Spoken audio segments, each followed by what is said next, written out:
안녕하세요. 저는 연세대학교 컴퓨터과학과에서 프로그래밍 언어 이론 및 소프트웨어 공학 관련된 연구를 진행 중인 김지응입니다. 오늘은 소프트웨어의 신뢰성을 확보하기 위한 방법들에 대해서 배워보도록 하겠습니다. 소프트웨어는 우리의 모든 실생활에 매우 밀접한 연관을 가지고 있습니다. 기본적으로 데스크탑부터 시작해서 핸드폰, 그리고 자동차, 비행기, 또한 여러 금융 시스템들에서 널리 활용되고 있습니다. 그런데 만약에 이러한 소프트웨어가 잘못된다면 어떠한 문제가 일어날까요? 간단하게 데스크탑에서 소프트웨어가 문제를 일으키면 블루 스크린 뜨고 끝날 수 있습니다. 하지만 이러한 문제가 만약에 다른 조금 더 중요한 소프트웨어에서 일어난다면 여러 가지 문제가 발생할 수 있습니다. 예를 들어서 우리가 금융 시스템에서 수많은 돈을 잃을 수도 있고요. 또한 비행기 사고로 인해서 사람이 죽을 수도 있고, 그리고 환경 문제가 일어날 수 있고요. 아니면 클라우드 시스템의 문제로 클라우드 서비스가 중단될 수도 있습니다. 그리고 현재는 이러한 소프트웨어들이 매우 밀접하게 서로 연결이 되어 있습니다. 하나의 소프트웨어를 통해서 다른 소프트웨어의 문제를 일으키는 매우 악의적인 공격들 또한 가능합니다. 이러한 일들은 실제로 그러면 얼마나 많은 문제를 야기하고 있을까요? 미국의 한 컨소시엄에서 이런 소프트웨어 문제로 인한 비용을 조사를 하고 있습니다. 2년마다 조사를 하고 있으며 2022년에 수치를 봤을 때 매우 놀라운 만큼의 비용을 우리가 지불하고 있습니다. 네, 2022년에 미국 소프트웨어 관련된 문제로 인해서 우리가 지불한 비용은 약 2.41 트릴리언 달러입니다. 가늠이 될 수 없을 정도의 커다란 금액인데요. 이 금액을 다른 나라들의 GDP와 함께 비교해 보겠습니다. 당 연도에 캐나다의 GDP 그리고 프랑스의 GDP 사이에 위치하는 것을 알 수가 있습니다. 한국의 GDP는 캐나다의 GDP보다도 훨씬 더 작습니다. 따라서 미국 내에서는 현재 한국의 전체 GDP 규모보다 훨씬 더 커다란 금액을 소프트웨어 문제로 인해서 잃고 있는 상황입니다. 네, 더 커다란 문제는 2022년과 비교했을 때 현재 훨씬 더 많은 비율의 비용을 지불하고 있다는 것입니다. 2022년에는 미국 전체 GDP의 약 0.5% 정도만 우리가 소프트웨어 문제로 인해서 손실을 봤었습니다. 하지만 현재는 거의 10% 정도의 비용을 우리가 소프트웨어 문제로 인해서 지불하고 있습니다. 그리고 이러한 추세는 현재 2030년까지 AI 시장과 소프트웨어 시장의 확장성을 고려해보고 미국 GDP의 성장을 고려해봤을 때 다음과 같이 더 많은 비율을 차지할 수 있습니다. 따라서 우리는 이러한 소프트웨어의 안전성을 확보하고 또한 문제를 방지할 수 있는 여러 가지 기술과 방법들을 개발해 줘야 됩니다. 그러한 기술들은 이미 실제로 존재합니다.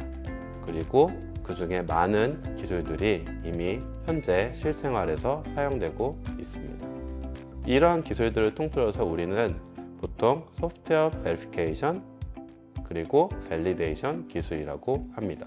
줄여서는 VNV라고도 이야기를 합니다. 이러한 기술들 중에서 코드 리뷰, 테스팅, 타입 체킹, 그리고 스태틱 어널리시스, 한국어로는 정적 분석, 이러한 기술들은 실제 현업에서 많이 활용되고 있고 모든 소프트웨어 개발 과정의 일부로 들어가 있습니다. 하지만 이 여러 기술들 중에 마지막 포멀 메서드, 한국말로는 형식 검증 아니면 전형 검증이라고 하는 기술은 아직은 널리 활용되고 있진 않습니다. 그 이유는 그 이유는 그 엄밀성과 그리고 표현력의 강점에도 불구하고 비용이 매우 많이 들어가고 있기 때문입니다. 그러면 이러한 기술이 과연 무엇일까? 라고 간단하게 정의를 해보겠습니다. 이러한 포멀 메소드라는 것은 과연 무엇일까요? 포멀 메소드라는 것은 프로그램 아니면 하드웨어를 수학적으로 기술하고 그 안전성을 증명하는 기술이라고 할 수가 있습니다. 이러한 포멀 메소드는 두 가지의 구성 요소를 갖습니다.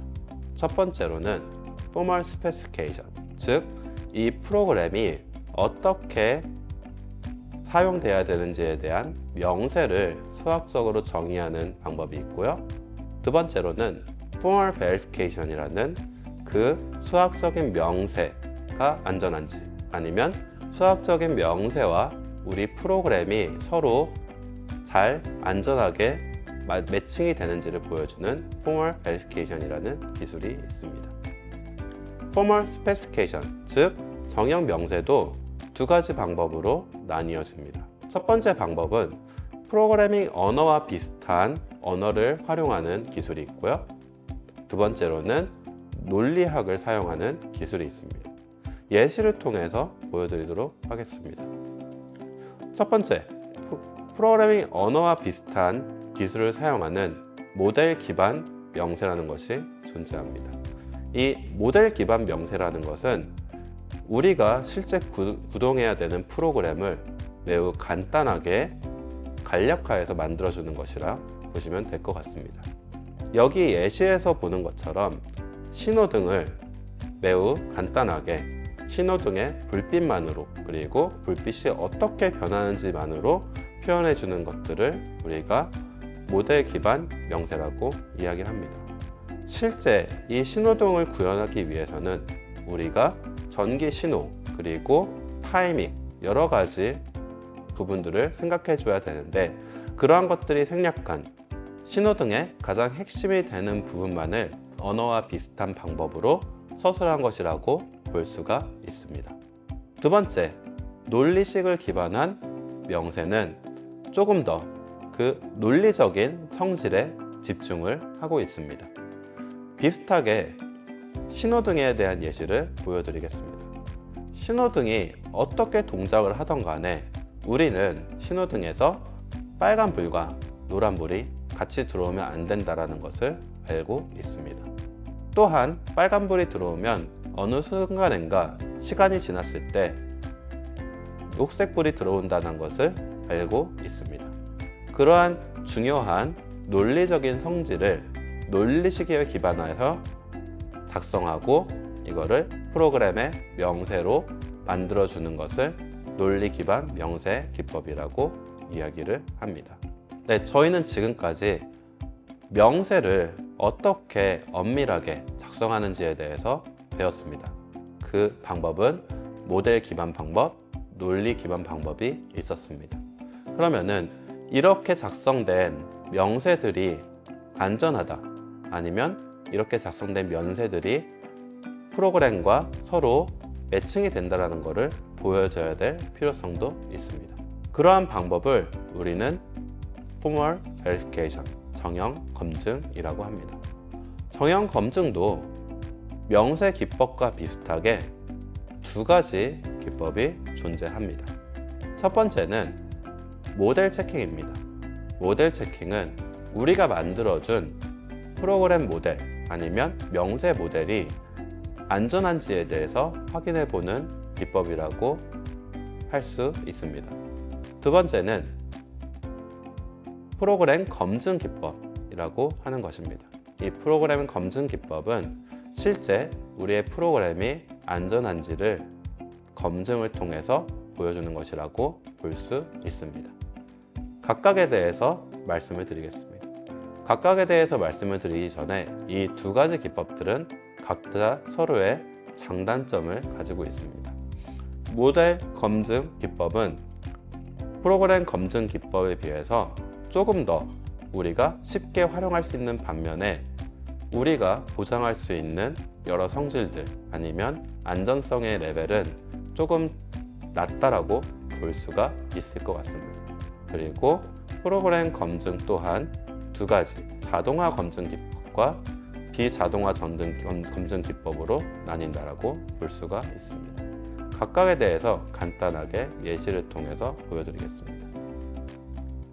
다음은 모델 검증에 대해서 간단한 커피 머신을 통해서 보여드리는 예시입니다. 만약에 우리가 커피와 차를 파는 자동 판매기를 검증하고 싶다고 하겠습니다. 이 경우에 자동 판매기에 우리가 동전을 넣었을 때만 차와 커피를 선택할 수 있어야 됩니다. 모델 검증이라는 것은 이러한 소프트웨어 아니면은 우리의 시스템의 플로우를 그래프로 그려주고 그 그래프에 이상한 선이 존재하지 않는다라는 것을 보여주는 것이라고 할 수 있습니다. 예를 들어서 여기서 코인을 넣지 않았는데 커피와 차를 선택할 수 있으면 그거는 잘못된 모델이라고 볼 수가 있습니다. 이러한 방법을 통해 프로그램의 명세 아니면 이 시스템이 문제가 있는지 아니면 없는지를 확인해주는 기법이라고 볼 수가 있습니다. 다만 이 프로그램이나 소프트웨어가 매우 커질 경우에 소프트웨어를 묘사하기 위한 그래프가 동달아 커지다 보니 커다란 소프트웨어를 검증하는 데 있어서는 조금 무리가 있는 경우가 많이 있습니다. 두 번째로는 프로그램 검증 기법이 있습니다. 프로그램 검증 기법은 그 도구에 따라서 자동화 기법과 그리고 반자동화 기법 아니면 혹은 수동화 기법이 존재합니다. 그리고 이 중에서 저는 이 수동화 기법, 반자동화 기법에 대한 최적화 아니면은 적절한 효율성을 찾아가는 연구를 진행하고 있습니다. 하지만 이 둘 다 비슷한 문제를 풀어주고 있다라고 보시면 될 것 같습니다. 이 그림은 프로그램 검증이 어떻게 진행되는지를 간단하게 보여드리고 있습니다. 왼쪽 아래에 보면은 우리가 안전하다고 이야기를 하고 싶은 프로그램이 존재합니다. 그리고 우리는 이 프로그램이 실제 어떻게 동작을 해야 되는지, 예를 들어서 운영체제를 사용한다라고 했을 때 우리가 파일을 지우라는 명령어를 내리면 파일이 실제 어떻게 지워져야 되는지에 대해서 간단하게 서술한 명세라는 것을 우리가 작성을 해줘야 됩니다. 하지만 이 프로그램 검증에서는 이런 간단한 명세뿐만 아니라 이 프로그램이 돌아가는 실제 여러 가지 환경에 대한 수학적인 명세, 즉 하드웨어 아니면은 여러 가지 컴파일러들과 같은 구성 요소들에 대한 것들도 명세를 제공해 줘야 됩니다. 그리고 이러한 프로그램과 명세가 서로 일치한다라는 것을 논리학을 기반해서 오른쪽에서 그 관계를 정의하고 증명을 해줘야 됩니다. 그리고 그 증명을 통해서 이 프로그램이 실제로 안전하고 명세를 잘 반영하고 있는지를 검증해 주는 과정을 거치게 됩니다. 그럼 이러한 정형 검증 아니면 정형 기법은 어디서 사용이 돼야 될까요? 앞에서 보시는 것처럼 복잡한 과정을 거쳐야 되다 보니 모든 소프트웨어에도 사용되진 않고 있습니다. 다만 시큐리티 크리티컬한 소프트웨어들 또한 로봇들 아니면 의료 서비스들 이러한 문제가 일어나면 매우 커다란 사회적 아니면 금전적 손실을 일으키는 분야에서는 일부 혹은 매우 적극적으로 활용이 되고 있습니다. 그리고 실제 이러한 정형 기법들을 통해서 여러 소프트웨어들의 문제점들을 해결했다는 것을 여러분들이 기사로 볼 수가 있습니다. 여기서 보시는 것처럼 해커들한테 안전한 코드를 정형 기법을 통해서 만들 수 있다는 것도 뉴스 기사로 나온 적이 있고요. 그리고 매우 유명한 언어인 자바 또한 정형 기법을 널리 활용하고 있습니다. 또한 소프트웨어들 중에서 여러 테스팅을 통해 그리고 다른 기법들을 통해서 버그를 발견하려고 했지만 수년간 발견되지 않은 버그들도 정형 검증 기법을 통해서 쉽게 발견한 사례들도 존재합니다. 그리고 이러한 장점이 있다 보니 그 고비용성에도 불구하고 아마존에서는 현재 정형 기법을 매우 적극적으로 활용하고 있습니다. 그리고 그러한 모델 체킹 기법들도 항공업계 그리고 다른 여러 산업계에서 널리 활용이 되고 있는 상황입니다. 구글 또한 이러한 여러 정형 기법에 대해서 투자를 하고 있고요. 마이크로소프트와 아마존에서는 이 정형 기법에 대한 인원을 계속 고용 중에 있습니다. 그리고 이러한 정형 기법을 인공지능에 활용하자라고 하는 프로젝트도 현재 진행 중에 있습니다. 네, 이렇게 정형 기법이라는 것에 대해서 오늘은 설명을 드렸고요. 그리고 정형 기법이라는 거가 어떻게 정의가 되는지, 그리고 그 세부적인 기술들이 뭐가 있는지에 대해서 말씀을 드렸습니다. 또한 이 기술들이 어떻게 활용되고 있는지에 대해서 간단하게 소개를 드렸습니다. 감사합니다.